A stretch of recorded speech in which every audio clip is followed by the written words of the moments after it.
नमस्ते जी, नमस्ते।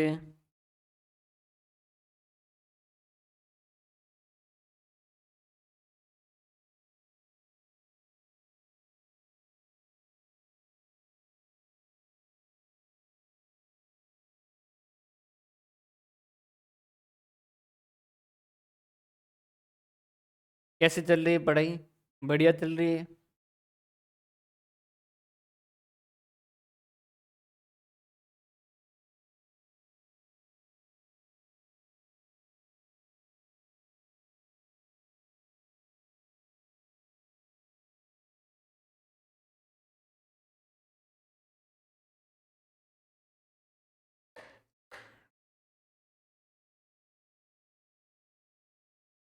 शुरू करें भाई। देखो, अब आज और कल दो सेशन ही है जो अब छोटे सेशन होंगे, उसके बाद वापस जो अपनी थोड़ी सी स्पीड जो वो बढ़ाएंगे, क्योंकि ये बेसिक जो वो एक तरीके से उसमें मेजर्स ऑफ सेंट्रल टेंडेंसी और डिस्पर्सन आते हैं, ये दोनों कंप्लीट हो जाएंगे। आज के सेशन में जो वो बाकी सारी चीजें देख लेंगे, सिर्फ और सिर्फ एक जो है वो सॉरी डिस्पर्सन के बाकी जो भी मेजर है वो देख लेंगे। एक स्टैंडर्ड डेविएशन जो वो नहीं देखेंगे, क्यों स्टैंडर्ड डेविएशन पूरा एक ही सेशन में देखेंगे। कल वाले में थोड़ा वो कल से ही जो है वो सेशन लेंदी होने शुरू हो जाएंगे। बाकी फिर उसके बाद के जो सेशन है उसके अंदर फिर जो अपन थोड़ी स्पीड बढ़ाना शुरू कर देंगे। ठीक है, कल वैसे स्टैंडर्ड डेविएशन पूरा पढ़ना है तो उसमें काफी टाइम लगेगा अभी। क्लियर है? शुरू करें।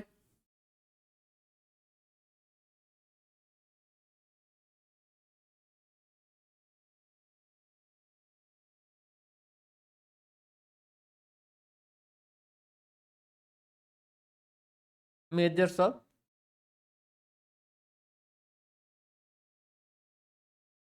डिस्पर्सन समझिएगा।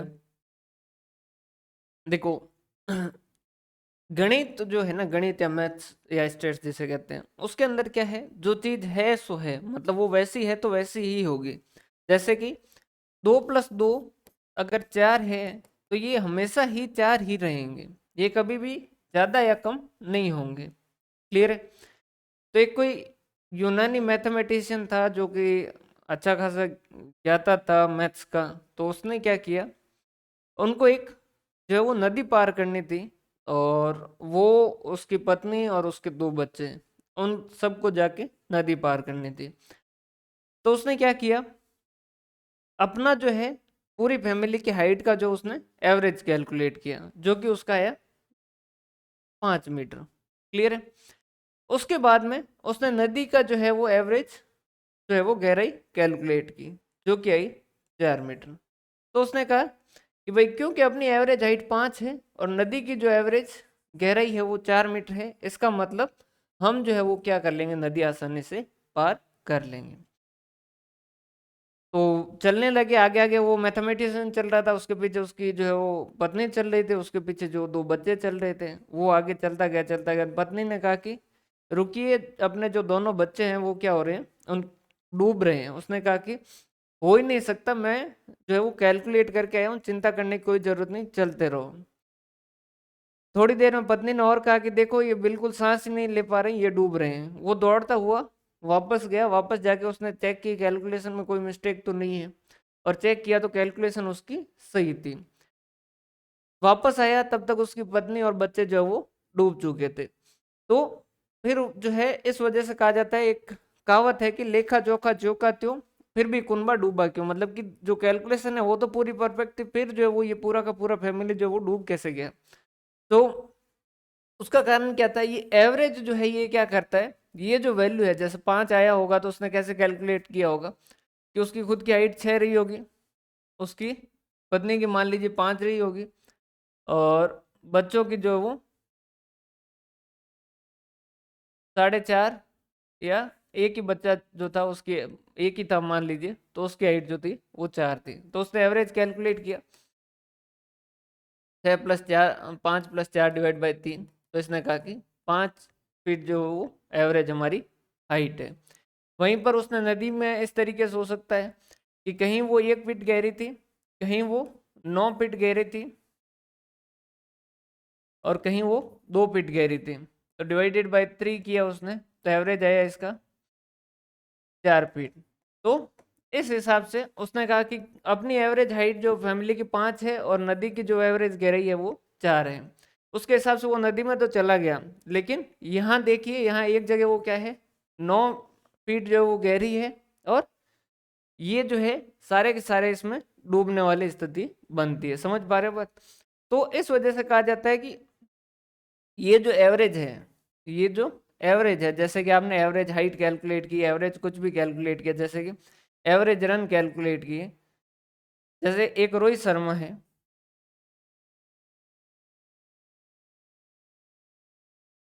रोहित शर्मा है, उन्होंने एक में 0 बनाए, एक में 0 बनाए, एक में 50 बनाए और एक में 250 बनाए। क्लियर है? तो कितने हो गए? 300, 300 डिवाइड बाय इसके कितने हो गए? 300 डिवाइड बाय 1 2 3 4, 7 चौक 28, और ये बचे 20, 28, मतलब कि कितने, 75 हो गए ना, 75। और एक दूसरा और प्लेयर है जो क्या करता है, उसने 50 बनाए, 75 बनाए, 75 बनाए और 100 बनाए। इसका भी एवरेज क्या आ रहा है? 75 आ रहा है। क्लियर है? लेकिन अपने को दोनों में समझ आ रहा है कि ये वाला सेकंड वाला जो प्लेयर है ये ज्यादा कंसिस्टेंट प्लेयर है, और ये वाला जो है वो जिस दिन चल जाता है उस दिन तो बहुत ही अच्छा चलता है, और नहीं चले उस दिन कुछ भी कह नहीं सकते। तो यहाँ पर हमारा क्या होता है कि ये जो है, अब समझिएगा, डिस्पर्सन अगर कोई पूछे ना कि डिस्पर्सन क्या है, तो डिस्पर्सन ये है कि ये जो मेजर्स ऑफ सेंट्रल टेंडेंसी में आपने जो एवरेज कैलकुलेट किया, ये जो एवरेज कैलकुलेट किया, इस एवरेज का क्या चेक करना है आपको? इस एवरेज की रिलायबिलिटी, इसकी रिलायबिलिटी मतलब कि ये कितना भरोसेमंद है, ये कैलकुलेट करना है, जो हम किस में करेंगे? डिस्पर्सन में कैलकुलेट करेंगे। या फिर इसको और क्या बोलते हैं कि हम जो एवरेज है उसका, इस एवरेज का हम क्या कैलकुलेट करते हैं? डेविएशन की, इस एवरेज से इस साइड प्लस की साइड या माइनस की साइड वैल्यू जो वो कितनी जा सकती है। जब हम सीरीज पढ़ते हैं ना, तो सीरीज दो तरीके की होती है। एक तो जैसे same in formation but different average, और एक क्या है? Same average but different in formation. एक तो कि भाई बनी जो है वो तरीका तो सेम है लेकिन एवरेज सेम नहीं है, जैसे 10, 11 और 12, इसका एवरेज जो है वो कितना आ जाएगा? एवरेज कितना आ गया? 11। एक जो है वो 50, 51 और 52, एवरेज कितना आ गया? 51। एक आ गया 100, 101, 102, एवरेज कितना आ जाएगा? 101। सीरीज तो कैसी बनी हुई है? एक जैसी बनी हुई है, मतलब एक एक वैल्यू ऐड हो रही है इस तरीके से, लेकिन इनका एवरेज सबका क्या है? अलग है। दूसरी सिचुएशन ऐसी भी हो सकती है, जैसे कि 10, 10 और 10 है, एवरेज कितना आ गया? 10। क्लियर है? अपन ये एक्स बार लिख रहे थे। दूसरा है 0, 10 और 20, एवरेज कितना आ गया? 10। एक जो है वो -10 प्लस के 10 और ये 30, एवरेज कितना आ गया? 10 आ गया। क्लियर है कि एवरेज तो सेम है लेकिन जो वैल्यू है वो, या फॉर्मेशन जो है वो इनका क्या है? अलग है। समझिएगा, पहले अपन टोटल ओवरऑल देखते हैं ना, कि हमने क्या कहा। हमने कहा कि चलो ठीक है, देखिएगा फिर आपको फॉर्मूले याद करने में मुश्किल नहीं होगी, और फॉर्मूले याद करने की जरूरत भी नहीं पड़ेगी, आसानी से पता चलेगा। हमने कहा कि भाई ये एक जैसे सीरीज है, मान लीजिए,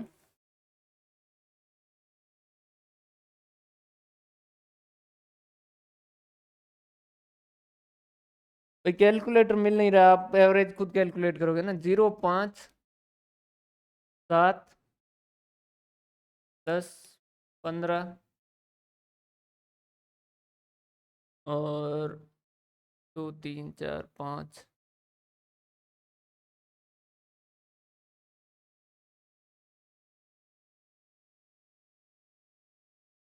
1 2 3 4 5 6 7 8 9 और 10 और 11, ये जैसे वैल्यू है। हमने इसका क्या किया, एवरेज कैलकुलेट किया। भाई एवरेज बताओ कितना आ रहा है, 7 5 12, 12 10 22, 22 27 37 38 39 58 59 60 और 67 77 से 80 85 और 92, कितना आ रहा है, 8.36 आ रहा है, 8.36। क्लियर है, सिंपल सा समझिएगा। पहले एक बार बिल्कुल इसको जो है वो छोड़ दीजिएगा कि फॉर्मूले किस तरीके से बने वगैरह सारा कुछ जो वो अपन बाद में बात करेंगे। सबसे पहले एक आदमी आया, हमने कहा कि ये जो है ये 8.36 है, हमारा क्या आया, एवरेज आया। हमने कहा देखो एवरेज का मतलब बता देते हैं। एवरेज का मतलब है कि हम कहना चाह रहे हैं ये जो सारे हैं इसके अंदर जो है एक वैल्यू अगर कोई रिप्रेजेंट करवाने के लिए हमसे पूछी जाए तो हम क्या कह रहे हैं, 8.36। और अब हम चेक क्या करना चाहते हैं, हम चेक करना चाहते हैं कि ये जो वैल्यूज है ये कितनी भरोसेमंद है। ये जो वैल्यूज है ये क्या है, कितनी भरोसेमंद है, मतलब इससे कितना डेविएशन जो वो हो सकता है, मतलब कि आगे की साइड में या पीछे की साइड में कितना जा सकता है। मतलब कि 8.36 है, जैसे समझिएगा 3 कंपनी है, जैसे एक का तो प्रॉफिट जो वो 10,000 10,000 10,000 है, एक का है 0 10,000 और 20,000, एक का है माइनस के 10,000 और प्लस के जो है वो 40,000 या 50,000 और प्लस के सॉरी माइनस के 10,000। एवरेज तो तीनों में आपको क्या दिखेगा, 10,000 ही दिखेगा। एवरेज तो इन तीनों कंपनी में आप जब कैलकुलेट करोगे तो कितना दिखेगा, 10,000 ही दिखेगा। लेकिन अगर आप सही से देखोगे तो आपको पता चलेगा कि इस फर्म की वैल्यू जो है वो क्या है, ज्यादा भरोसेमंद है, क्योंकि इसमें प्रॉफिट के अंदर ज्यादा डाइल्यूशन नहीं हुआ। इससे इसकी जो वैल्यू है वो क्या है, कम भरोसेमंद है। इसमें रिस्क क्या है, ज्यादा है, क्योंकि इसमें वेरिएशन क्या है, ज्यादा है, और इसमें वेरिएशन और भी ज्यादा है। क्लियर है, तो हम चाहते हैं कि ये जो वेरिएशन है इसको किस तरीके से मापा जाए, इस वेरिएशन को जो वो किस तरीके से मापा जाए। तो सबसे पहले एक तरीका है, उसने क्या कहा, सिंपल सा तरीका है। उसने कहा कि एक काम करो, क्या करना है आपको, सबसे यही पता करना है ना इसमें कितना फर्क आ सकता है इस सीरीज में, इस वैल्यू में। हमने कहा हाँ बिल्कुल। उसने कहा एक काम करो, आपकी जो लार्जेस्ट वैल्यू है उसमें से स्मॉलेस्ट वैल्यू जो वो लेस कर दो। यहां अगर देखें तो लार्जेस्ट वैल्यू जो वो क्या है, 15 है, और स्मॉलेस्ट वैल्यू क्या है, 0 है। यही है ना भाई। तो हमने कहा कि ये लो सर, 15 माइनस 0, ये कितना कह रहा है कि आपका ज्यादा से ज्यादा डिस्पर्सन जो आ सकता है वो कितना आ सकता है, 15 का आ सकता है। क्लियर है। अब यहाँ पर इस वाले में आपको दिक्कत कुछ समझ आ रही है क्या, इसमें दिक्कत कुछ समझ आ रही है क्या। सबसे बड़ी दिक्कत क्या है पता है इसकी, कि ये जो है ये क्या कर रहा है, दोनों ही जो है एक्सट्रीम वैल्यू, सबसे बड़ी और सबसे छोटी, ये दोनों ही क्या कर रहा था, एक्सट्रीम वैल्यू जो है उनको क्या कर रहा था, कंसिडर कर रहा था। क्लियर है, समझ पा रहे हो बात। भाई सबसे बड़ी वैल्यू एक्सट्रीम मतलब कि क्या है, इस साइड में या इस साइड वाली वैल्यू, तो या तो ये उस साइड वाली वैल्यू और या फिर इस साइड वाली, दोनों साइड में जो एक्सट्रीम है ये तो दोनों ही एक्सट्रीम वैल्यू को जो कंसिडर कर रहा है। अब मान लीजिए एक स्टूडेंट, एक जो है वो ऐसा हो जाता, 15 की जगह क्या हो जाता, ये वाला जो एक कोई 1500 हो जाता, तो ये तो पूरे रेंज को ही चेंज कर देता। 1500 माइनस 0 जो है वो 1500 का क्या कर देता, डेविएशन जो वो बता देता। क्लियर है, समझ पा रहे बात।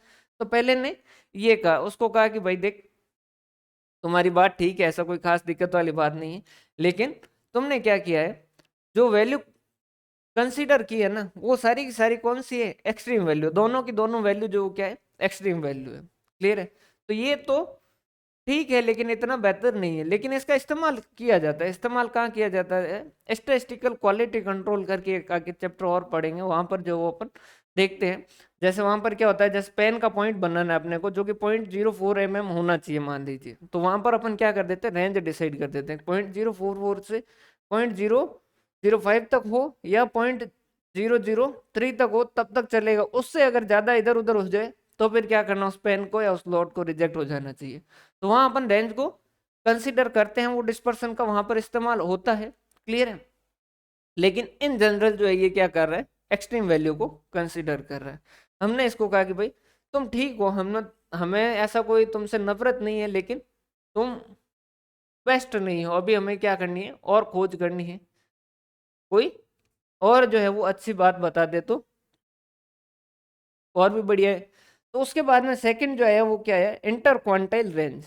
इंटर क्वांटाइल रेंज इसने क्या कहा कि इसमें दिक्कत क्या है, हमने कहा कि ये एक्सट्रीम वैल्यू कंसीडर करता है, तो इसने कहा कि एक काम करो, एक्सट्रीम वैल्यू कंसीडर ही मत करो, अपन क्या कर दो, Q3 माइनस Q1 कर दो। हमने कहा मतलब, तो उन्होंने कहा जैसे क्वांटाइल 3 कैलकुलेट करो और क्वांटाइल 1 कैलकुलेट करो, क्वांटाइल 3 में से क्वांटाइल 1 जो है वो लेस कर दो, क्वार्टाइल सॉरी क्वांटाइल नहीं, क्वार्टाइल जो 3 है उसमें से क्वार्टाइल 1 जो है उसे लेस कर दो, तो बाकी का जो आएगा वो आपका क्या हो जाएगा, डिस्पर्सन हो जाएगा। हमने कहा कैसे, तो उन्होंने कहा देखो क्वार्टाइल वगैरह मीडियन वगैरह के लिए आपको पहले ही पता है कि सीरीज जो आपको क्या करना पड़ेगा, असेंडिंग ऑर्डर में करना पड़ेगा। हमने कहा ठीक है, सबसे छोटा 0, उसके बाद में 5, उसके बाद में 7, उसके बाद में 7, उसके बाद में 8, 8 के बाद में 9 के बाद में 10, कितने, 1 और 2 3, 10 10 और 10, उसके बाद में 11 और उसके बाद में 15, बराबर है क्या, 1 2 3 4 5 6 7 8 9 10 और 11। क्लियर है, तो क्या होगा यहाँ पर 11 plus 1 divide by fourth item, ये तो पहला हो जाएगा, मतलब कि तीसरा आइटम जो है वो ये तो हो गया आपका Q1, फिर जो है वो 1 2 छोड़ के तीसरा जो है ये क्या हो जाएगा Q2, और 1 2 3 ये जो है वो क्या हो जाएगा Q3।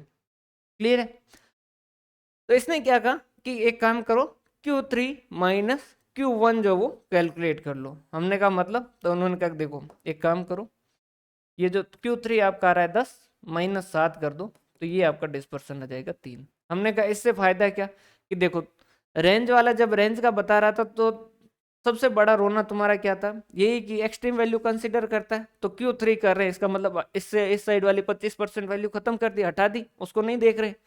इस साइड भी एक्सट्रीम वैल्यू वाले ही आप रो रहे थे कि एक्सट्रीम वैल्यू, तो यहाँ भी देखो Q1 ले लिया तो 25% इधर वाला रह गया, तो एक्सट्रीम वैल्यू हमने छोड़ दी, और तो ये Q3 माइनस Q1 कर दो, ये आपका डिस्पर्सन आ जाएगा। समझ पा रहे हो बात, क्लियर है। इसे क्या कहते हैं, क्वांटाइल रेंज कहा जाता है, इंटर क्वांटाइल रेंज कहा जाता है, समझिएगा। क्लियर है, जबकि एक आगे आएगा क्वांटाइल डेविएशन और आएगा, क्वांटाइल डेविएशन में कुछ भी नहीं, ये तो है क्या है, रेंज, सेम जैसा रेंज था वैसा वैसा ये रेंज है, ये इंटर क्वांटाइल रेंज है। रेंज में लार्जेस्ट और स्मॉलेस्ट करते हैं, इसने Q3 माइनस Q1 किया। एक जो है वो क्वांटाइल डेविएशन, मैंने वर्ड शायद कहीं गलत बोल दिया हो तो उसको थोड़ा सा ध्यान से देख लीजिएगा ना।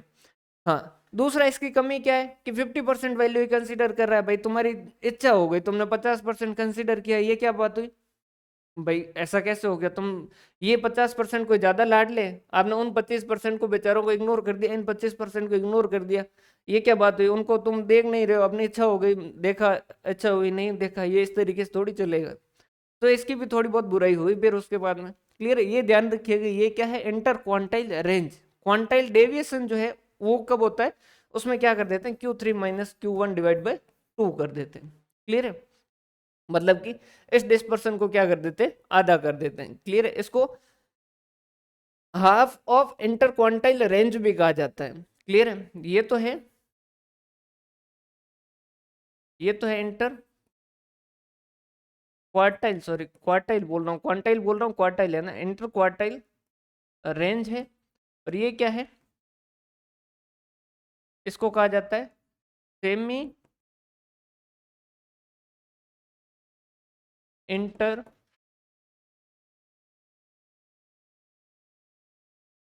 क्वार्टाइल रेंज, या फिर इसको कहा जाता है क्वार्टाइल डेविएशन। क्लियर है, इस तरीके से इसके नाम है। क्लियर है, यहां तक की बात समझ आई, क्लियर है, यहां तक की बात समझ आई।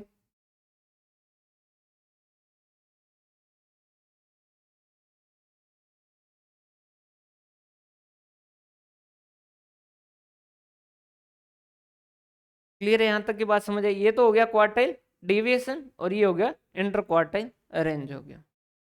क्लियर है, इसके बाद में, इसके जैसे जैसे कुछ इसके बाद में और कुछ खड़े हुए, उन्होंने कहा कि एक काम करो, ये 25-25% इग्नोर करता है, एक काम करो परसेंटाइल रेंज लेके आते हैं। किसी ने परसेंटाइल रेंज लेके आया, कोई जो वो डेसाइल रेंज लेके आया, डेसाइल वाले ने क्या कहा, D9 में से जो वो P1 लेस कर दो। इस तरीके से परसेंटाइल वाले ने क्या किया, P90 में से P10 लेस कर दो। ठीक है, अब P90 में से P10 लेस कर दोगे तो ये भी क्या कर रहा है, अल्टीमेटली बात तो वही 10% उधर वाला कर रहा है, 10% इधर वाला कर रहा है। D9 वाला भी जो है वो एक तरीके से 10% ही कर रहा है, और D1 जो 10% इधर वाला कर रहा है। ये दोनों तो एक तरीके से आंसर सेम ही है। और दूसरा, इन तीनों को बुलाया और इन तीनों को कहा कि इधर आओ, इधर आओ। आप लोग डिस्पर्सन कैलकुलेट कर रहे हो नालायक हो, और सिर्फ दो वैल्यू कंसीडर करके आप डिस्पर्सन कैलकुलेट कर लिए भाई। बाकी बाकी ये वैल्यू क्या है, और तो और जैसे आपने ये रेंज कैलकुलेट की, क्लियर है। अब अगर मैं इसको 10 को 12 कर दूं, तुम्हारी रेंज क्या रहेगी, एक ही रहेगी। इस 9 को 8 कर दूं, तुम्हारी रेंज जो वो क्या रहेगी, एक ही रहेगी। तो ये कैसा काम कर रहे हो, मतलब क्या डिस्पर्सन कैलकुलेट कर रहे हो आप, सारी वैल्यू को तो कंसीडर ही नहीं कर रहे हो। ऐसा कैसे, SQ3 वाले को भी डाटा, क्वार्टाइल वाले को भी डाटा, परसेंटाइल वाले को भी डाटा, डेसाइल वाले को भी डाटा। के एक तो नालायकों, सबसे बड़ी तो तुम्हारी दिक्कत ये, तुम्हारे जच्चे जैसे जितनी वैल्यू तुम छोड़ रहे हो वो तो एक गलत है ही, और उसके अलावा सारी वैल्यू तुम कंसिडर ही नहीं कर रहे हो। दो वैल्यू निकाल पकड़ी और उसके हिसाब से आपने कैलकुलेट कर लिया कि इतना डिस्पर्सन है। ये क्या बात हुई। फिर इसके बाद में एक आया जो काफी समझदार था, वो था मीन डेविएशन। मीन डेविएशन, समझिएगा, ये आपकी वैल्यू है। इसको कॉपी, एक सेकंड में इसको नीचे सेम लिखते हैं ताकि आसानी रहेगी ना।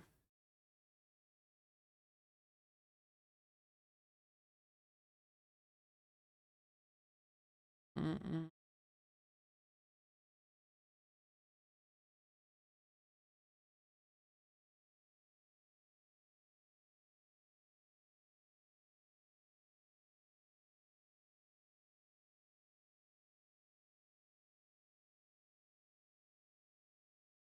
देखो वैल्यू क्या क्या है,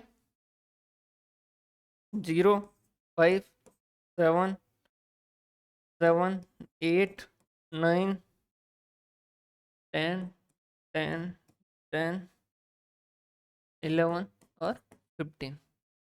क्लियर है।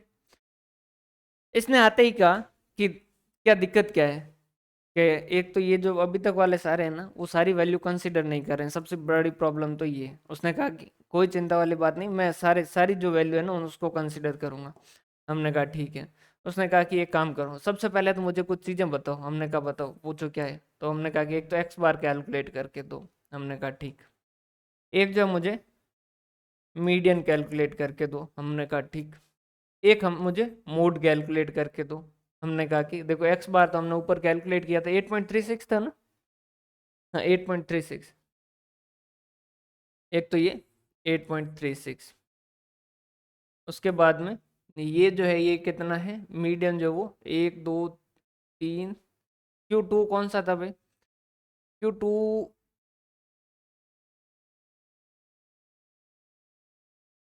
9 जो था वो Q2 था। तो ये 9 हो गया। मोड जो है वो क्या है, 10 है। उसने कहा 7.7 है क्या भाई, ये 8.36 है या 7.7 है।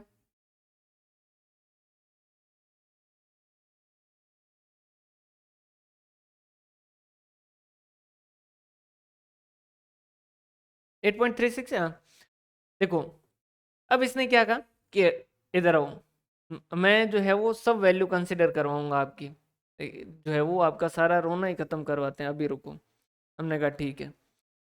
एक्स बार 8.36, एम 9, जेड 10। उसने कहा कि सीरीज को ऐसे लिखो सबसे पहले तो तरीके से। हमने कहा ठीक, 0, 5, 7, 7, 8, 9, 10, 10।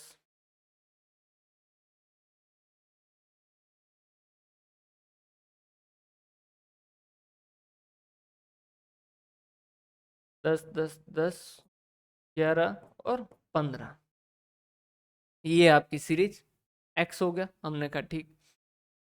उसने कहा अब आपके जो मन करे ना वो ले लो। हमने कहा मतलब कि अगर आपका मन करे तो एक्स माइनस एक्स बार कर दो, मन करे तो एक्स माइनस एम कर दो, मन करे तो आप एक्स माइनस जेड कर दो। क्लियर है? जो आपकी इच्छा हो वो कर दो, और फिर इनका क्या कर दो, टोटल कर दो। इनका क्या कर दो, टोटल कर दो। ये जो टोटल है ना, ये टोटल जो है वो आपका क्या है, डिस्पर्सन।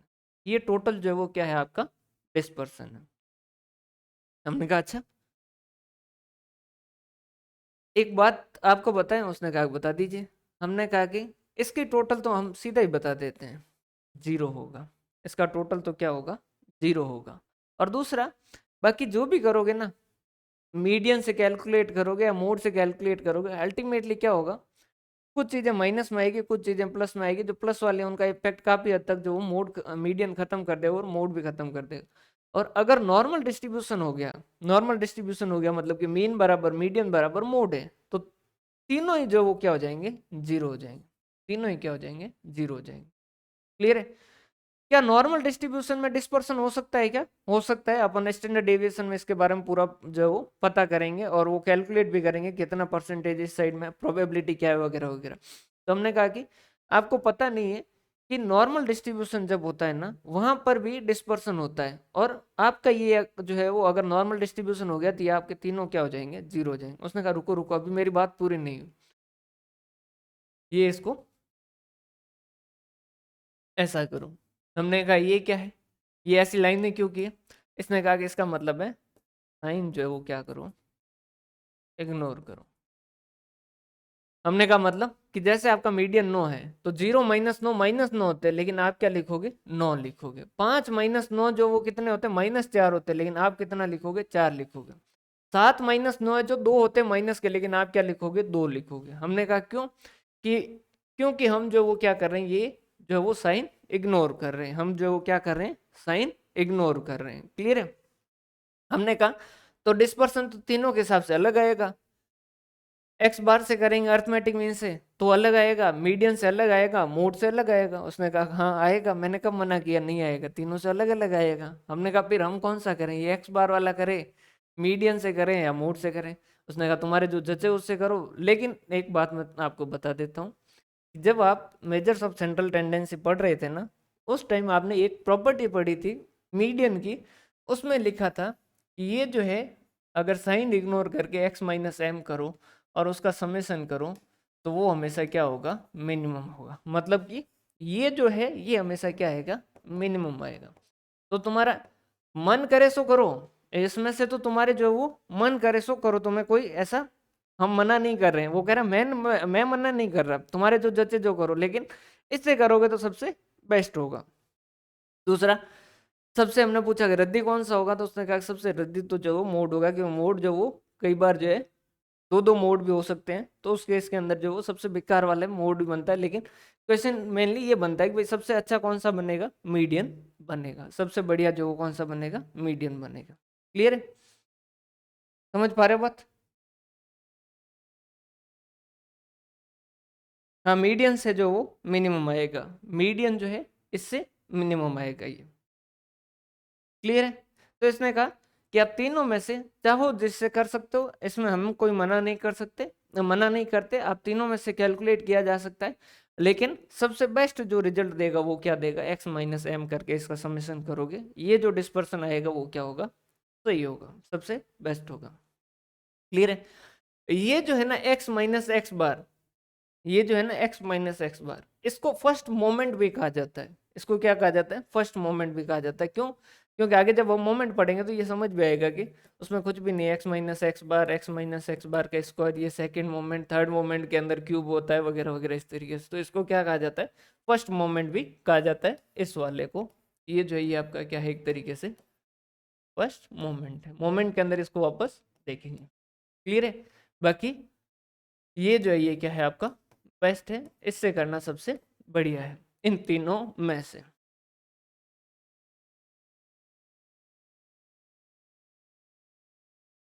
हाँ जी, देखो कैलकुलेट किसी से भी किया जा सकता है, कैलकुलेट करना कोई ऐसा नहीं है कि भाई मीन डेविएशन जो किससे कैलकुलेट किया जाए, तो उसने तीनों बताए। लेकिन पूछा जाए आपके पास ऑप्शन हो तीनों में से किसी एक से कैलकुलेट कर सकते हो तो मीडियन से करो। अगर तीनों में से किसी एक से कैलकुलेट कर सकते हो तो मीडियन से करो। अगर मीडियन नहीं है तो फिर इसमें से इससे करो, फिर जो उससे मोड से करो। क्लियर है? तो सबसे बेस्ट जो वो मीडियन। और मीडियन का बेस्ट होने का कारण भी जो है वो क्या है कि साइन इग्नोर करके अगर करोगे तो उसकी जो समेशन है वो क्या होगा, मिनिमम होगा। यहां तक की बात क्लियर है क्या?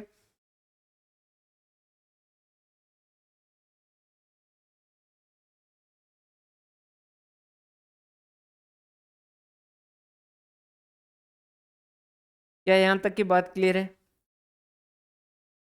क्लियर है? अब जैसे इसकी बात पूरी हुई तो उसके बाद कुछ लोग खड़े हुए, इसका भी इसको भी अपोज किया। कहा कि भाई पहली बात तो तुम खुद ही क्लियर नहीं हो, तुम कहते हो एक्स बार से भी कर लो, मीडियन से भी कर लो, मोड से कर लो। पहली बात तो ये क्या बात हुई? कम से कम एक डिस्पर्सन तो कैलकुलेट हो, तीन तीन डिस्पर्सन कैलकुलेट होंगे कि इसको मानेंगे ये अलग वैल्यू है, ये अलग वैल्यू दे रहा है, ये अलग वैल्यू दे रहा है। चलो तुमने कह दिया कि मीडियन जो वो उसको जो वो यूज करना चाहिए। लेकिन दूसरा क्वेश्चन ये जो तुम साइन इग्नोर कर रहे हो ये किसे पूछ के कर रहे हो? भाई तुम्हारी इच्छा होगी कि साइन इग्नोर करना है, साइन इग्नोर कर दिया, ये क्या बात हुई? समझ आ रही बात? भाई अगर कैलकुलेशन के अंदर माइनस है तो माइनस होना चाहिए और प्लस है तो प्लस होना चाहिए। आप जब चाहे अब इस -9 को +9 लिख रहे हो तो एक तरीके से तो इसकी वैल्यू जो पूरी तरीके से चेंज हो गई, कहाँ -9 और कहाँ +9 है। और अब अपनी इच्छा अनुसार ये दोनों लाइनें खींच के आपने कहा कि नहीं साइन जो वो इग्नोर नहीं करना, तो इस मीन डेविएशन को भी बेचारे को डांट के बिठाया। फिर उसके बाद में सबसे लास्ट में आया कार्ल पियर्सन जो सबसे बेस्ट था। उसने कहा कि इसको क्यों डांट रहे हो, इस जो है वो मीन डेविएशन को क्यों डांट रहे हो? हमने कहा कि ये जो है ये क्या करता है, साइन जो है अपनी इच्छा होती है उसके हिसाब से ये क्या कर देता, साइन जो वो इग्नोर कर देता। इसने कहा कि दिक्कत यही है, साइन इग्नोर करना यही दिक्कत हो रही है। हमने कहा इससे पूछा कि भाई साइन इग्नोर क्यों कर रहे हो? हमने कहा साइन इग्नोर नहीं करते हैं तो ये 0 तक पहुंच जाते, इस तरीके की सिचुएशन आ जाती। तो उसने कहा कि देखो ऐसा अपन करेंगे जिससे साइन इग्नोर भी हो जाएगा और किसी को पता भी नहीं चलेगा। हमने कहा कैसे? तो उसने कहा कि देखो पहले तो आप क्या करो एक्स लिखो, पहले तो क्या करो एक्स लिखो। हमने कहा ये रहा आपका एक्स जो है वो ये रहा,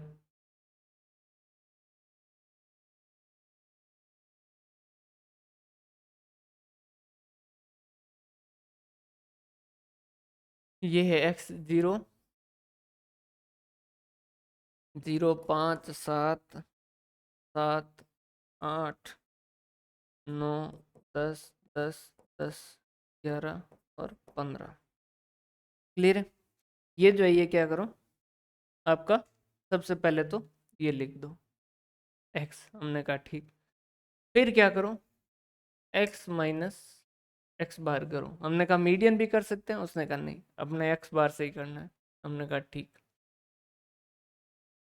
ये कैलकुलेट करो। हमने कहा कि और हम जैसे इसने कहा कि एक्स माइनस एक्स बार करो, अपने को जो थोड़ा बहुत पता था, डेढ़ होशियार तो थे ही, हमने कहा कि ये तो वो आगे वाला भी कर रहा था लेकिन तुम्हें पता नहीं यहाँ 0 आएगा। उसने कहा कि मैंने इसका समेशन करने का बोला ही नहीं। ठीक है, तो थोड़ी देर शांति से सुनो। हमने कहा ठीक है, अगर x माइनस एक्स बार करके इसका समेशन करोगे तो 0 आ जाएगा। उसने कहा कि इसका समेशन नहीं करना है, इसकी बजाय क्या करो इसका स्क्वायर करो। x माइनस एक्स बार का क्या कर दो स्क्वायर कर दो। देखा यार स्क्वायर करने से तो साइन सारे जो खत्म हो जाएंगे। उसने कहा बस यही तो कह रहे हैं भाई, मीडियन जो है वो 8.36 है लेकिन अपन जो वो सॉरी मीन जो है वो 8.36 है। कैलकुलेशन के हिसाब से एक बार जो वो थोड़ा कॉम्प्लिकेटेड हो जाएगा, इस वजह से एक बार इसको जो स्क्वायर करेंगे नहीं, इसको सीधा सीधा लिखेंगे। क्लियर है? ये कितना हो जाएगा -3.36। ये कितना हो जाएगा -7 से 8 मतलब कि 1.36। ये जो है वो कितना है -1.36। ये -0.36। ये जो है वो 0.64 इस तरीके से। क्लियर है?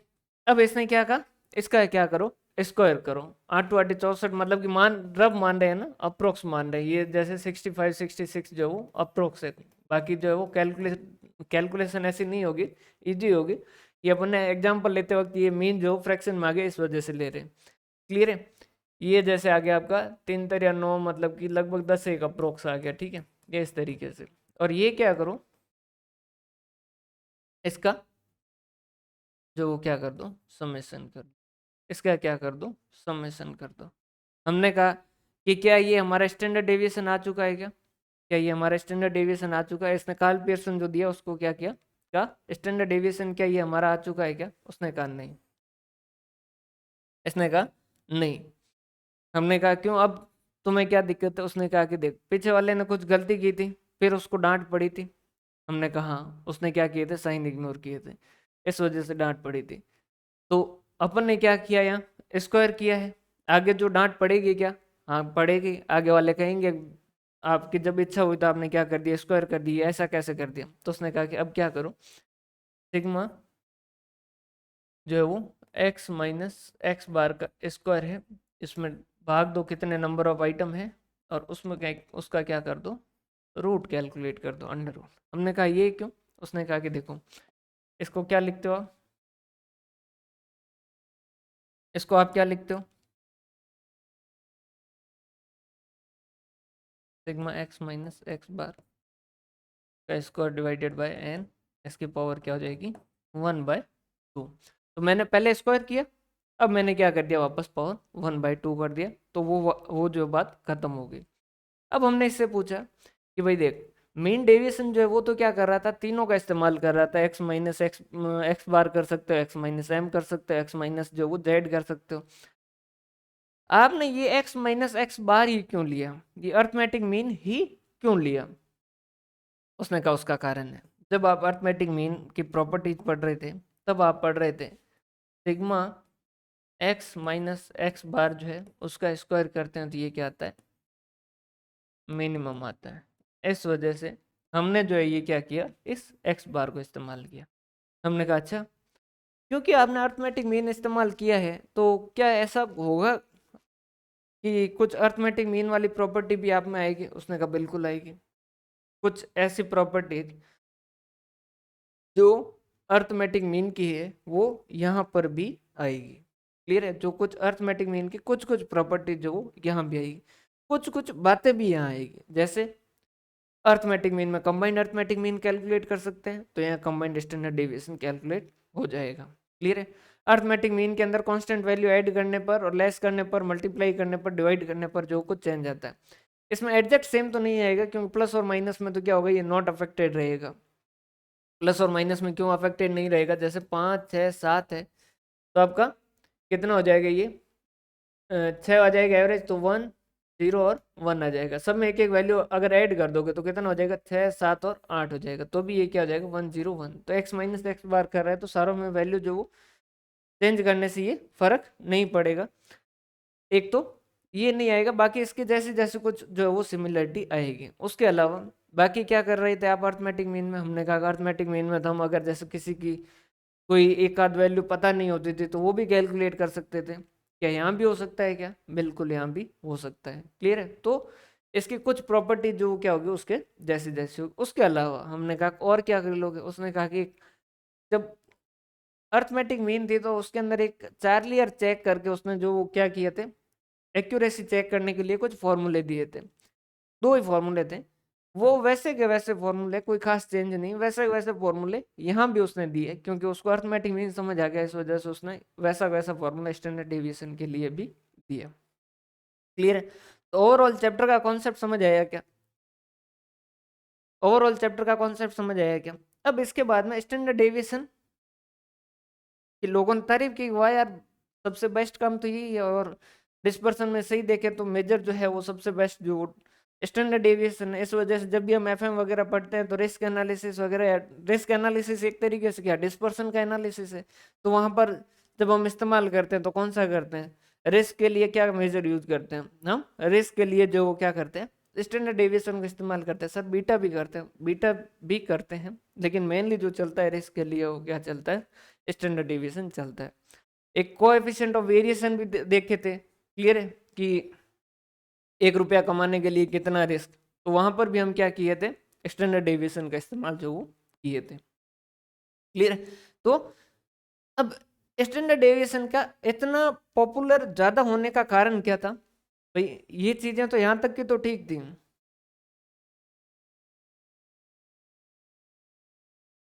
मीन डेविएशन में किसी वैल्यू के माइनस या प्लस होने से कोई फर्क नहीं पड़ेगा, क्योंकि साइन जो अल्टीमेटली इग्नोर हो जाएंगे, कोई भी फर्क नहीं पड़ेगा। सारी वैल्यू जो, देखो एग्जाम में कभी भी सिचुएशन आ जाए ना, तो कोई एग्जाम्पल बना लीजिएगा, पर एग्जाम्पल बनाओ तो ऐसा मत बनाइएगा सीधा, जैसे 5 6 7 मत बनाइएगा, एग्जाम्पल बनाइए 5 6 11, ऐसा प्रॉपर सीक्वेंस में नहीं होना चाहिए, क्योंकि प्रॉपर सीक्वेंस की वजह से कई बार जो आपका आंसर मैच हो जाता है। अगर इस तरीके से करके जो करोगे ना, तो आपका आंसर सही होगा, क्लियर है। जैसे वेटेड मीन जो वो अर्थमेटिक मीन से ज्यादा होगा, या वेटेड मीन जो वो अर्थमेटिक मीन से कम होगा। छोटा सा एग्जांपल बनाइए, वेटेड मीन कैलकुलेट कीजिए, अर्थमेटिक मीन कैलकुलेट कीजिए, जो सही है वो जो वो टिक कर दीजिए, क्लियर है। जैसे 5 6 7 के हिसाब से मीन डेविएशन कैलकुलेट कीजिए, 2 के आगे माइनस लगा के जो वो मीन डेविएशन कैलकुलेट कीजिए, कोई चेंज आ रहा है कि नहीं आ रहा है, नहीं आ रहा है, इसका मतलब जो साइन से कोई भी फर्क नहीं पड़ता। अब समझिएगा, mean deviation sorry standard deviation जो वो बहुत, चेंज इन ओरिजिन, और अच्छा चेंज इन ओरिजिन हाँ पढ़ेंगे, पूरा पूरा पढ़ेंगे स्टैंडर्ड डेविएशन, कल का पूरा सेशन स्टैंडर्ड डेविएशन पर ही जो वो चलेगा, क्लियर। चेंज इन ओरिजिन तो नहीं होगा, ये अभी अपन यही एग्जांपल में बात कर रहे थे, लेकिन इसको अपन कल पूरा डिटेल पढ़ेंगे। अच्छा मेन डेविएशन के अंदर पढ़ेंगे, मेन डेविएशन अभी जो वो इनको एक एक को कंटिन्यूस पढ़ते हैं वापस। ये तो भाई बेसिक इनका इंट्रोडक्शन हो गया, इनको लाइन से पढ़ना जरूरी है, ताकि ये समझ आए कि भाई ये किस तरीके से चल रहा है। अब एक एक के ऊपर पहले से चलेंगे, रेंज के ऊपर, फिर जो वो अपना क्वांटाइल रेंज, और फिर जो वो क्वांटाइल डेविएशन, परसेंटाइल रेंज वगैरह, ये सब करके फिर जो अपन मीन डेविएशन जो वो थोड़ा और डिटेल पढ़ लेंगे, क्लियर। अब समझिएगा कुछ चीज इसके स्टैंडर्ड डेविएशन की, कुछ चीज यहाँ पर एक दो बातें यहाँ पर करते हैं, बाकी अपन स्टैंडर्ड डेविएशन को पूरा एक अलग सेशन में देखेंगे। स्टैंडर्ड डेविएशन का और ज्यादा पॉपुलर होने का कारण क्या था, स्टैंडर्ड डेविएशन ने क्या किया, स्टैंडर्ड डेविएशन ने एक चीज बतानी शुरू की। उसने कहा कि देखो ये जो है वो क्या होता है, नॉर्मल डिस्ट्रीब्यूशन होता है। उसने कहा कि अगर आप मुझे एक्स बार दो, और आप मुझे किसी सीरीज का स्टैंडर्ड डेविएशन जो वो कैलकुलेट करके दे दो,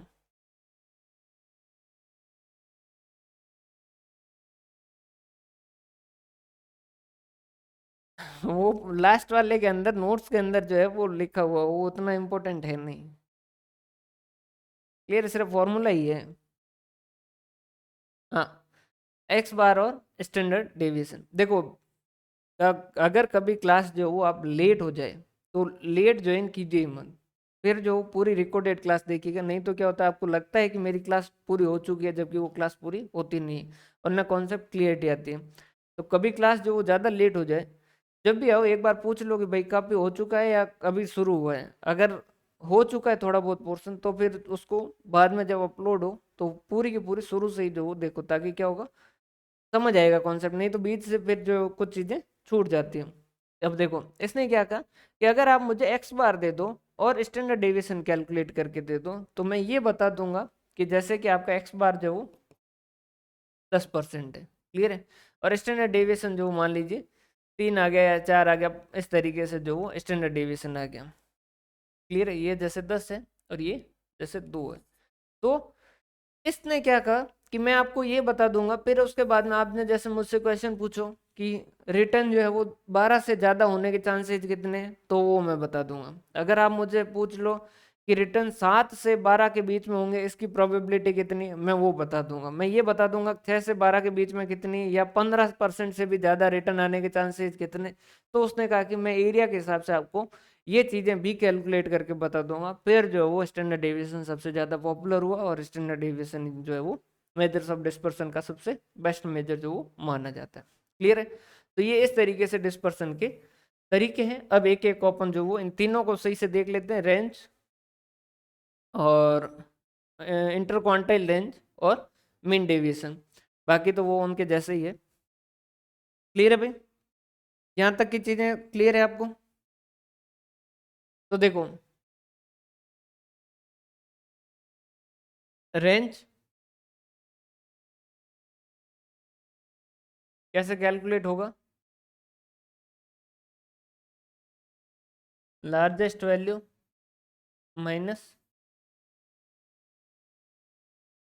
स्मॉलेस्ट वैल्यू।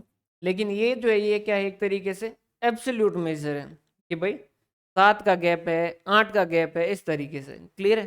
तो हमने कहा कि कंपेयर करने के लिए तो रेंज काम ही नहीं आएगा ये। तो उसने कहा कि अगर आपको कंपेयर करना है तो आपको क्या चाहिएगा कंपेयर के लिए, ये क्या है एक तरीके से एब्सोल्यूट मेजर है।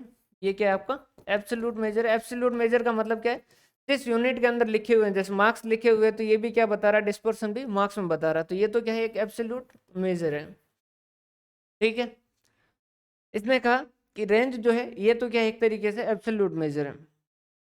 हमने कहा कि अगर कंपेयर करना है तो कंपेयर के लिए तो रिलेटिव मेजर चाहिए। क्यों? क्योंकि एक के 10 में से 7 नंबर आए और एक के 25 में से 12 नंबर आए, तो यूं तो 12 ज्यादा है, लेकिन वो आए 25 में से और ये इसके 7-10 में से आए, तो इन दोनों को कंपेयर नहीं कर सकते। तो कंपेयर करने के लिए हम क्या करते हैं, रिलेटिव मेजर लेते हैं। रिलेटिव मेजर का मतलब क्या है, कोएफिशिएंट ऑफ रेंज। तो कुछ भी नहीं, देखो जैसे 0 से 15 था, तो हमने क्या कहा 15 से 0 तक जा सकता है, तो 15 का गैप आ सकता है। क्लियर है। और हम कोएफिशिएंट ऑफ रेंज का मतलब क्या है कि ये कितने पे चेंज आ सकता है। हमने कहा कि देखो 15 माइनस 0 का चेंज आ सकता है टोटल कितने पे, 15 प्लस 0 पे। समझिए ये तो 0 हो गया, बाकी जैसे 2 या 4 होता, जैसे 4 होता तो उस केस के अंदर हम क्या कहते हैं, मान लीजिए 4 होता है ना एक बार लिखने के लिए, तो हम क्या कहते हैं टोटल कितने का गैप आ सकता है, 11 का गैप आ सकता है। कितने पे, 15 और 4 कितने बनते हैं, टोटल इनकी वैल्यू कितनी बनती है 19। तो 19 पे 11 का चेंज आ सकता है। तो ये आपका क्या बन जाता है, कोएफिशिएंट ऑफ रेंज। तो कोएफिशिएंट ऑफ रेंज के लिए आप क्या कैलकुलेट करते हो, किस तरीके से करते हो, sorry, largest value minus smallest value upon largest value plus जो वो स्मॉलेस्ट वैल्यू। क्लियर है, समझ आ रही बात, क्लियर है। बाकी इसके मेरिट्स और डिमेरिट्स के अंदर क्या है भाई, मेरिट्स के अंदर क्या लिखा हुआ है, इज इट टू कैलकुलेट है, आसानी से कैलकुलेट कर सकते हो। और क्या क्या लिखा हुआ है, आसानी से समझ आ सकता है, क्वालिटी कंट्रोल में काम है, काम आ जाता है, फ्रीक्वेंसी वगैरह की जरूरत नहीं पड़ती है। लेकिन डीमेरिट्स के अंदर सारे डाटा नहीं देखता है, एक्सट्रीम वैल्यू को कंसीडर कर रहा है। ठीक है। ओपन एंड के केस के अंदर जो वो कैलकुलेट नहीं होगा, क्योंकि ना तो लार्जेस्ट वैल्यू मिलेगी ना स्मॉलेस्ट वैल्यू मिलेगी। और very much affected by fluctuation of sampling, मतलब एक दो आइटम भी अगर ऊपर वाला और आ गया है नीचे वाला और आ गया तो ये रेंज चेंज हो जाएगा। और not eligible for the mathematical treatment, क्योंकि सारी वैल्यू को कंसिडर करके ये हो ही नहीं रहा है। क्लियर। ये जो है ये पहला आपका रेंज है। रेंज के बाद में आपका आता है inter inter quartile range. Inter quartile range ये क्या कहता है, इंटर क्वार्टाइल रेंज क्या कहता है, Q3 माइनस Q1। हमने कहा कि ये तो तुमने एब्सोल्यूट मेजर बताया, रिलेटिव उसने कहा कि अभी कर लेते हैं कोएफिशिएंट ऑफ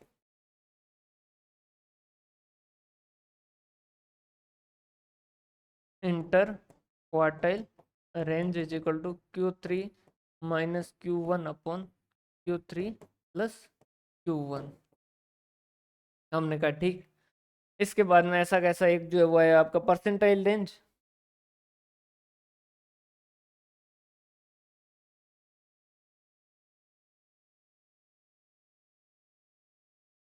जो कि आपका क्या हो जाएगा P90 माइनस P10 और कोएफिशिएंट क्या हो जाएगा परसेंटाइल रेंज का P90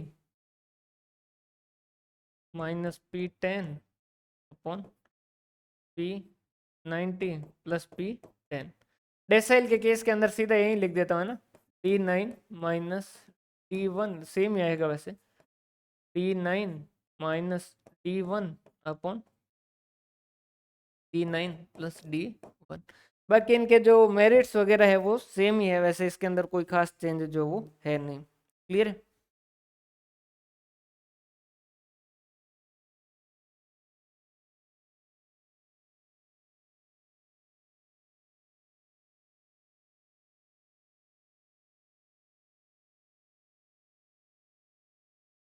क्लियर है, ये तो है क्वांटाइल रेंज।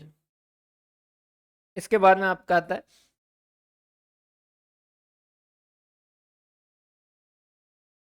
क्वार्टाइल डेविएशन, या फिर सेमी इंटर क्वार्टाइल रेंज। तो ये क्या बनता है, क्वार्टाइल डेविएशन जो है वो क्या है, एक तरीके से कि Q3 माइनस Q1 अपॉन 2 कर दो। हमने कहा इसका coefficient of quartile deviation calculate करेंगे तो कैसे करेंगे, तो उसने कहा कि वही same Q3 minus Q1 upon 2 divide by Q3 plus Q1 upon 2। नीचे के नीचे ये क्या हो जाएंगे, रिवर्स हो जाएंगे, तो Q3 minus Q1 upon 2 into 2 upon Q3 plus Q1। 2 से 2 गए, अल्टीमेटली ये भी क्या रहेगा, Q3 minus Q1 upon Q3 plus Q1। Clear है भाई यहाँ तक का?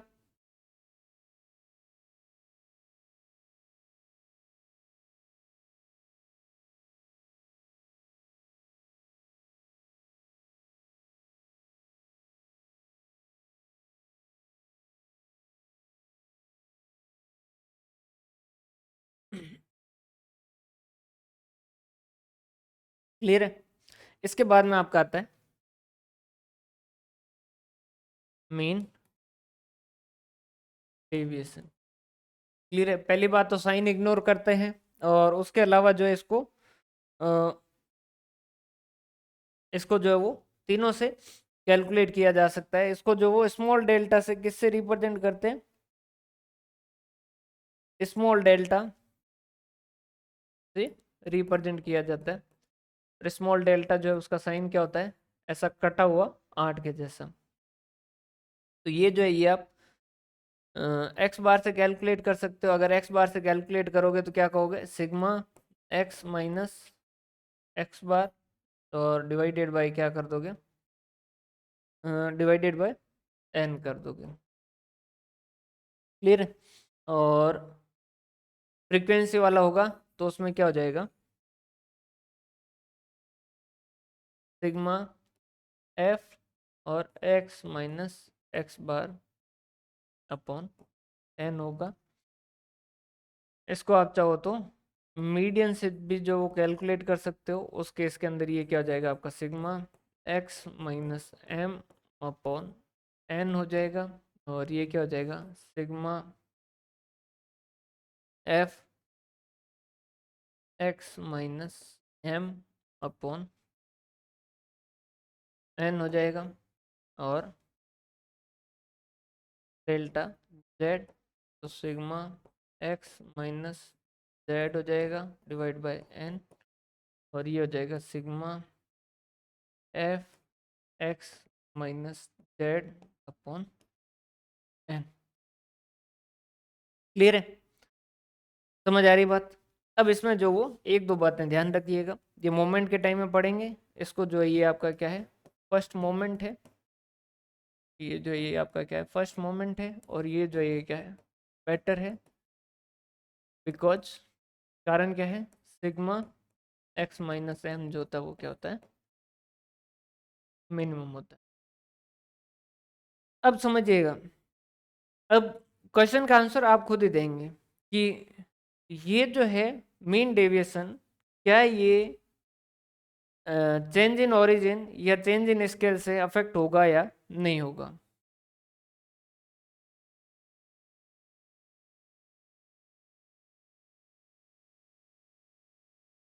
चेंज इन ओरिजिन और चेंज इन स्केल से जो वो चेंज होगा या नहीं होगा।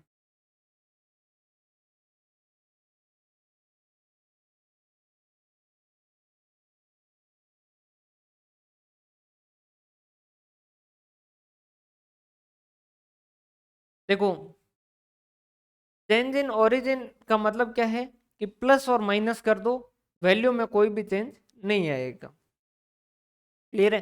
और चेंज इन स्केल का मतलब क्या है, मल्टीप्लाई और डिवाइड कर दो, उस वैल्यू में कोई भी फर्क नहीं आएगा। चेंज इन स्केल से होगा, ओरिजिन से नहीं होगा, स्केल से होगा, ओरिजिन से नहीं होगा। फिर देखो समझिएगा, जैसे कि कैलकुलेट किससे होगा ये, अल्टीमेटली तो जो भी आपका मीन वगैरह सॉरी एक्स बार और ये है, तो आपको इनकी सीरीज का क्या करना है, ये कोई भी जो है वो चेंज चेक बता, आंसर सही बता रहे हो, लेकिन आप इसको क्या करोगे, एग्जाम के अंदर जैसी भी सिचुएशन आए आप क्या कर लो, कैलकुलेट कर लो। समझिएगा, जैसे कि आप मीडियन से चेक करना चाहते हो तो उस केस के अंदर जो क्या है, जैसे आपकी सीरीज है 5, 7 और 11 है, क्लियर है। चेंज इन ओरिजिन का मतलब क्या है, चेंज इन ओरिजिन का मतलब क्या है कि मीन डेविएशन जो वो सेम रहना चाहिए, कोई भी वैल्यू प्लस करो या माइनस करो। तो एक तो जैसे आपने क्या कर दिया 7 आ गया, तो आप क्या कर दो sigma X, X minus M कर दो, और ये 5 माइनस 7 माइनस 2, सॉरी माइनस 2 नहीं, 2 0 और 4 कितना आ गया, ये 6 आ गया। पूरी वैल्यू के अंदर जो है जैसे 3 3 जोड़ के चेक कर लो, 3 जोड़ दोगे तो कितना हो जाएगा, 5 3 8, 5 और 3 कितना हो जाएगा 8, और 7 और 3 7 से 8 9 और 10, और ये कितना हो जाएगा 11 12 11 से 12 13 और 14। अब कितना हो गया 10 हो गया, 10 में कैलकुलेट करो, 10 में कैलकुलेट करोगे तो कितना हो जाएगा, ये 2, ये 0 और ये 4, तो ये कितना आ रहा है 6 का 6 ही आ रहा है, क्लियर है। सेम वैसा वैसा आप चाहो तो किससे कैलकुलेट कर लो, इससे अर्थमेटिक मीन से भी कैलकुलेट करके देख लो। इनका अर्थमेटिक मीन इस वाले में कर लीजिए और इस वाले में कर लीजिए, क्लियर है, वो सेम ही आएगा, मतलब इसी तरीके से रहेगा। तो ये जो है वो चेंज नहीं होगा, इंडिपेंडेंट ऑफ ऑरिजिन तो है, प्लस और माइनस से तो इस पर फर्क नहीं पड़ेगा। अब जो मल्टीप्लाई और डिवाइड में चेक करना है, तो मल्टीप्लाई और डिवाइड में चेक कर लीजिए, 5 7 और 11 है, तो मान लीजिए 2 से गुणा कर देते, 5 दूनी 10, 7 दूनी 14 और 11 दूना 22, क्लियर है। यहाँ जो है वो कितना आएगा, यहाँ तो 6 ऊपर जो कैलकुलेट किया वही, यहाँ आ गया 14, तो ये 4 0 और ये 8, ये कितना हो गया 12, क्लियर है। तो ये यहाँ पर क्या हो रहा है, चेंज हो रहा है। समझ आ रही है बात।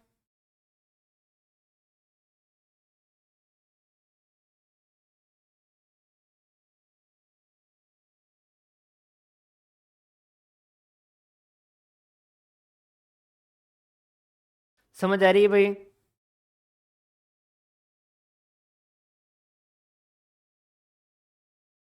क्लियर है।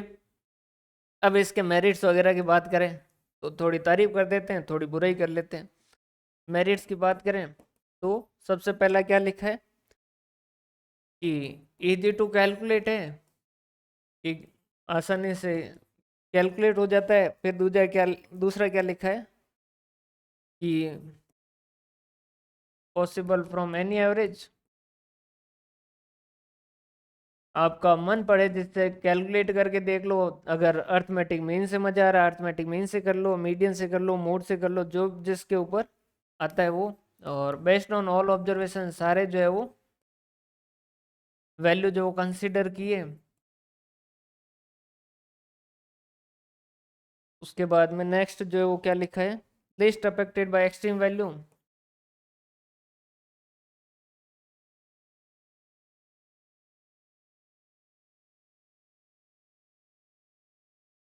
अब देखिए, आपको लगेगा कि एक्सट्रीम वैल्यू से अफेक्ट क्यों नहीं होगा, तो समझिएगा, इस साइड वाली और इस साइड वाली एक्सट्रीम वैल्यू दोनों कंसिडर होगी तो सही, लेकिन ये लिस्ट अफेक्टेड लिखने का कारण क्या होता है, घर के अंदर जो है वो कोई बच्चा शरीफ है या नहीं है, इसका एक माप तो ये होता है कि उसको खुद को एक आइसोलेटेड उसकी स्टडी की जाए।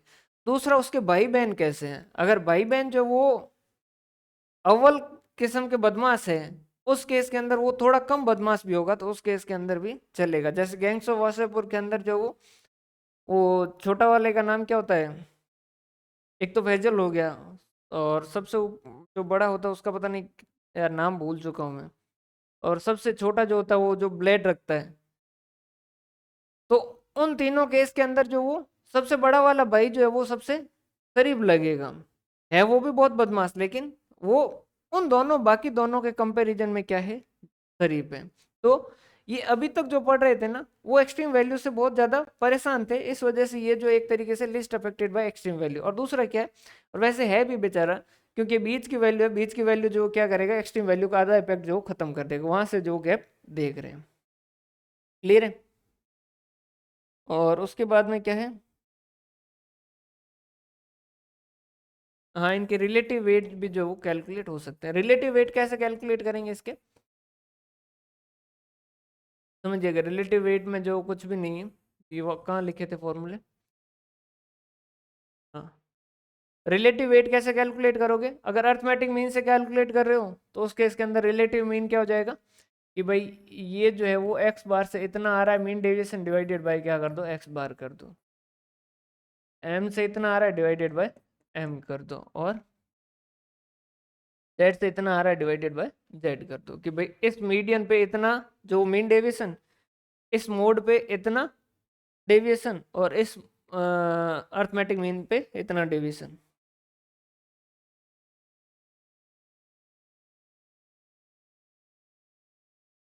इन दोनों में वो डिपेंड करेगा, दोनों की वैल्यू किस किस तरीके से, एक्सट्रीम वैल्यू से, वैसे एक्सट्रीम वैल्यू से वो भी कम, एक्सट्रीम वैल्यू से मीन सॉरी क्वांटाइल डेविएशन जो है वो भी अफेक्ट नहीं होगा, क्योंकि वो क्या कर रहा है, 25% उधर वाली और 25% इधर वाली जो वो छोड़ रहा है, तो ये दोनों जो है वो क्या है, एक तरीके से list affected by extreme value, वो भी है, ऊपर वाला भी है और ये भी है। सबसे ज्यादा जो एक्सट्रीम वैल्यू से अफेक्ट हो रहा है वो एक रेंज ही है। क्लियर है।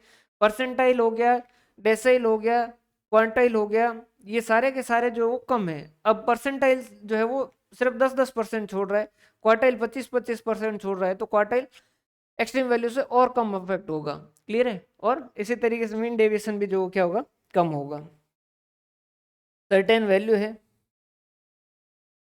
सर्टेन वैल्यू है, और इसके अलावा ये क्या करता है, जो भी वैल्यू है उन सारों को इंपॉर्टेंस देता है, ऐसा नहीं कि भाई मतलब कि सारी ऑब्जर्वेशन पे डिपेंडेंट है। उसके बाद में इसकी जो डीमेरिट्स है, डीमेरिट्स में क्या क्या लिखे, सब दो ही है मेन, तो इसके बुराइयों की बात करें तो एक तो ये जो है वो क्या कर देता है, इग्नोर कर देता है साइन, जैसे इसका ननियाल जब जैसे जैसा कर रहा है, एक तो ये चीज है, और दूसरा लैक ऑफ यूनिफॉर्मिटी, ये जो है वो बहुत कैजुअल जवाब देता है। जैसे कोई गवर्नमेंट ऑफिसर हो, कि हमने पूछा कि किससे कैलकुलेट करें, उसने कहा कि तुम्हारे जच्चे जी से करो, हमने कहा मतलब कि तुम्हारे जच्चे तो अर्थमेटिक मीन से कर लो, जच्चे तो मीडियन से कर लो, जच्चे तो मोड से कर लो।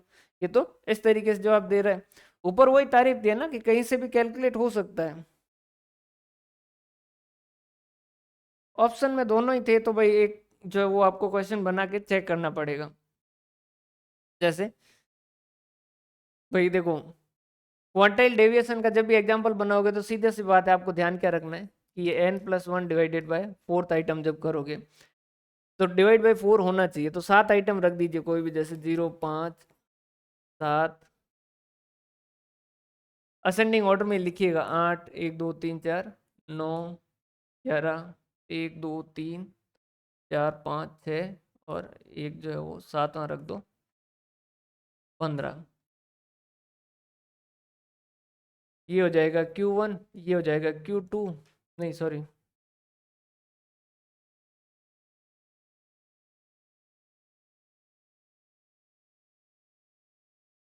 क्यू, ये हो गया आपका Q1, ये हो गया आपका Q2, ये हो गया आपका Q3।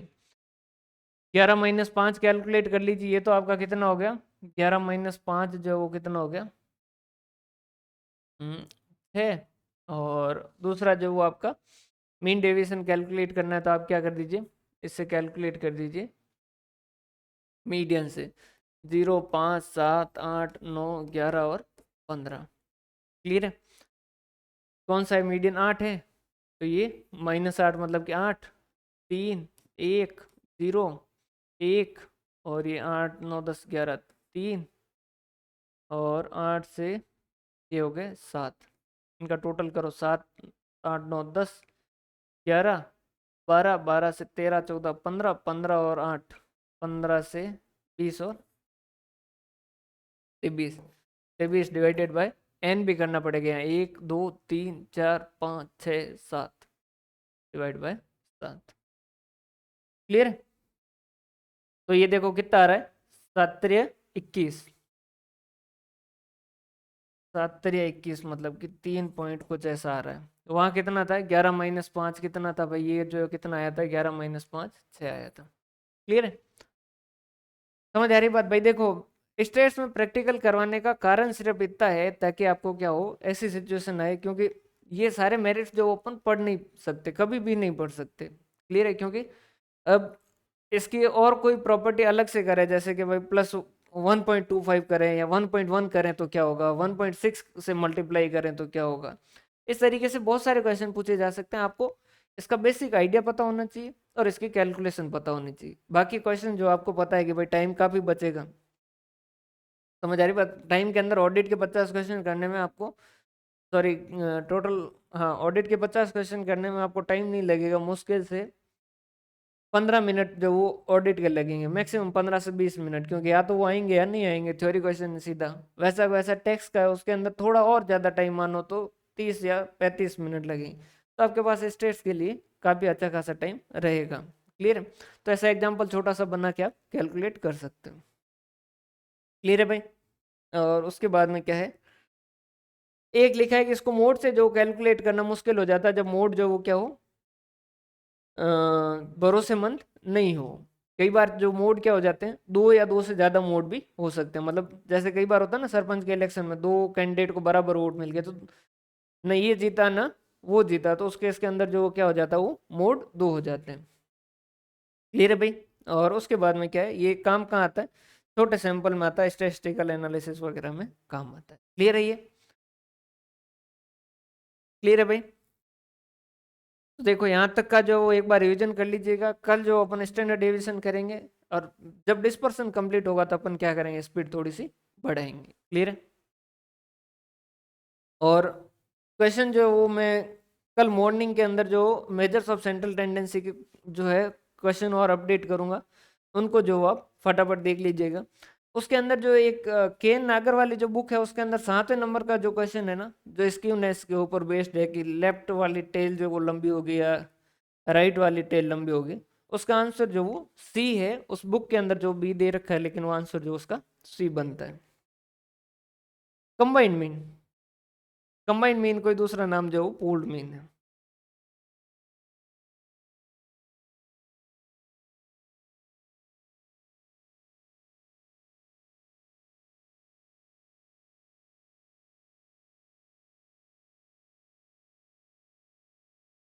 क्लियर है भाई?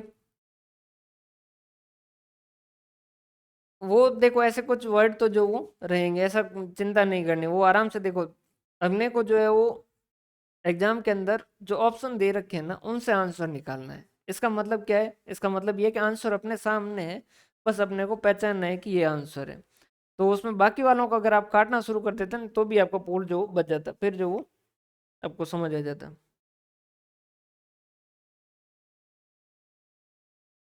बिल्कुल बिल्कुल करवाएंगे, वही करवाएंगे अपन। देखो यहाँ तो अभी बहुत सारी चीजें, देखो अभी आप स्टेट्स पढ़ोगे ना, तो कुछ चीजें ऐसी है जो क्या इंटरलिंक्ड है, तो वो सारी कुछ पढ़ने के बाद में जो समझ आएगा।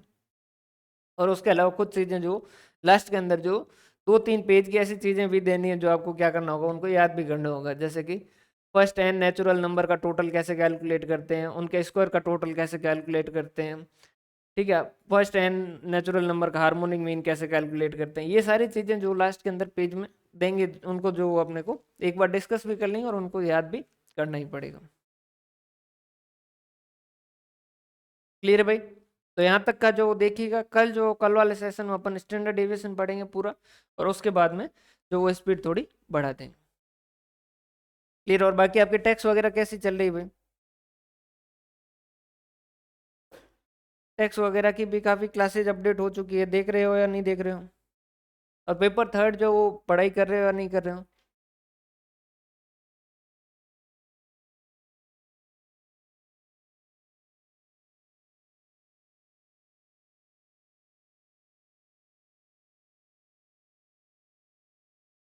भाई देखो एक चीज और समझ लीजिएगा, आपको लगता होगा कि ये वैकेंसी के अंदर इतने लोग पोस्ट सीटें भरेंगे कि लगभग 8,000 लोग लगभग जो एग्जाम फॉर्म भरेंगे, फिर उसके बाद में 8,000 में से जो कुछ सेलेक्ट होंगे। ये जो 8,000 है ना, ये एक तरीके से बेवकूफ़ों की टोटल है। कारण क्या है समझिएगा, टोटल मिला के राजस्थान के अंदर 500 स्टूडेंट जो है वो ढंग के हैं, जो मेहनत कर रहे हैं, और कंपटीशन जो है ना इन 500 लोगों के बीच में। चाहे आप जेडीवीएनएल की भर्ती देख लीजिएगा, ठीक है, चाहे आप इस जूनियर अकाउंटेंट टीआरआई में जो कॉमर्स के उनकी वैकेंसी जो वो देख लीजिएगा, चाहे आप फर्स्ट ग्रेड की देख लीजिएगा, चाहे आप असिस्टेंट प्रोफेसर की देख लीजिएगा। ये 500 लोग जो है ना यही इसमें चेंज हो रहे हैं, समझिएगा। पिछली बार जो एबीएसटी के अंदर गए हैं ना, इस एबीएसटी में जितनी पोस्टें भरी है ना, उन्होंने पहले या तो जेडीवीएनएल का जो है वो जूनियर अकाउंटेंट या एओ का एग्जाम जो क्लियर किया है, और वो एबीएसटी के अंदर गए हैं। एओ के तो नहीं, लेकिन जूनियर अकाउंटेंट वाले ज़्यादा गए हैं, क्यों एओ तो जो थोड़ा बहुत सेटिस्फाई है कि भाई ठीक है, बाकी यही जो है वो गए हैं। इसका मतलब क्या है कि ये 500,000 लोग जो है ना, मैक्सिमम 1,000 तो बहुत ज़्यादा की बात है, कि अगर बहुत ज़्यादा होना पड़ने वाले तो 1,000 है, बाकी एक्चुअल में 500 लोग हैं। ये 500 लोग ही पढ़ रहे हैं, ये 500 लोग ही मेहनत कर रहे हैं, और इन 500 लोगों के बीच में ही कंपटीशन। अब इन 500 में से भी क्या है, आपको आगे समझिएगा, इस 500 में से भी क्या है कि 200 जो लोग हैं वो ओवर कॉन्फिडेंस में मर जाएंगे। ओवर कॉन्फिडेंस उनको ले डूबेगा। ओवर कॉन्फिडेंस कैसे, कि मैंने जो है वो जैसे सीए कर रखा है, मैंने सीए फाइनल दिया है, या सीए फाइनल तक पहुंचा हुआ हूँ, या मैंने आईपीसी से अच्छे से कर रखी है, या फिर मैंने जेडीयूएनएल के अंदर ये वाली पोस्ट तक जो सेलेक्ट हो गया था, ये वाली चीज़ें हो गई। ये एग्जाम वैसा है ही नहीं कि भाई आपने क्या किया क्या नहीं किया। ये है आपकी जो वो कंसिस्टेंसी पे बेस्ड है। आपको डेली जो थोड़ा बहुत पढ़ते रहना है, सिलेबस बहुत बड़ा है, और लास्ट के अंदर समराइज हो पाए इस तरीके की सिचुएशन में रहना है। तो अल्टीमेटली कंपटीशन जो है ना इन 500 लोगों के बीच में ही है, और यही जो वो होंगे। समझ आ रही बात, बाकी जो है वो हमारा भला करने के लिए है। लास्ट में आते हैं, जिस दिन नोटिफिकेशन आता है उस दिन जागते हैं, उस दिन जो वो कोर्स वोर्स लेते हैं, उनसे हमारी दाल रोटी चलती है, तो हम उनको बुरा भी नहीं कहेंगे। भाई अल्टीमेटली जैसे ये पढ़ने वाले तो कितने को होंगे आप, जैसे नोटिफिकेशन से पहले कितने लोग पढ़ रहे हैं, अल्टीमेटली सेलेक्ट तो उनमें से ही होते हैं ज़्यादातर। बाकी वाले तो जो है ये हमारी करवाएंगे, या किसी और की जो वो कमाई करवाएंगे, किसी का जो घर चलवाएंगे। बाकी नोटिफिकेशन के बाद में जो वो तैयारी होती नहीं है, वो जो है वो एक तरीके से माहौल बनता है, लोगों को लगता है कि हाँ हो जाएगा, बाकी होता नहीं है। वो भले लोग हैं, देवता पुरुष हैं। क्लियर है, तो आप सही पोजीशन में हो, बस ये ध्यान रखिएगा कि आप सारा जो मैनेज करके चलें। जैसे पेपर थर्ड है तो पेपर थर्ड भी साथ का साथ लेके चलें, और ये चीज़ें करें। और हमेशा ध्यान रखें कि टारगेट जो वो आपका थोड़ा बड़ा रखें। तो कारण क्या है समझिएगा, लड़ाई अगर लड़ो ना तो शेर से लड़ो।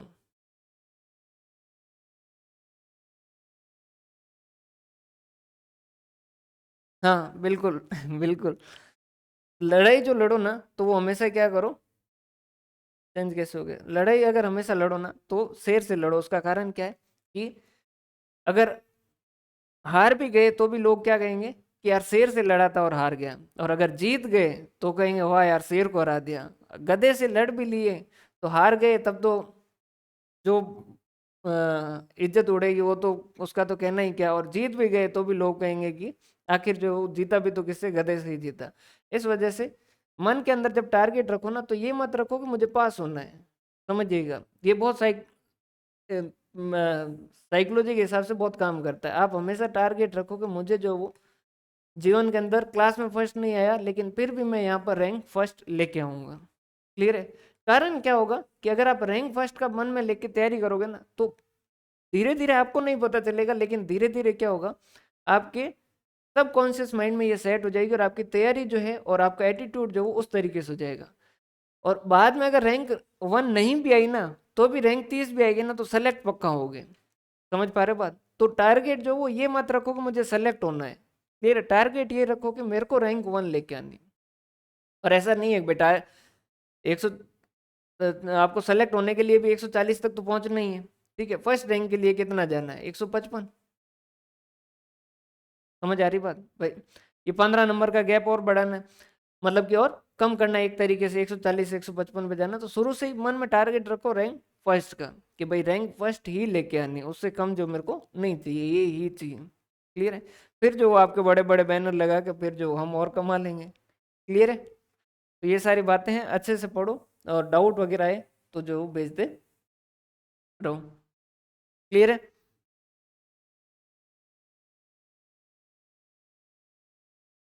क्लियर है भाई? एंड करें यहाँ पर सेशन। तो पढ़ते रहिएगा, और कोई डाउट आए तो भेजते रहिएगा ना। कोई डाउट हो तो पूछ लीजिए। क्लियर है? तो यहाँ एंड करते हैं सेशन, बाकी अपन जो कल स्टैंडर्ड डेविएशन पढ़ेंगे, फिर जो थोड़ी स्पीड बढ़ाएंगे। बहुत बहुत धन्यवाद, हंसते रहें, मुस्कुराते रहें।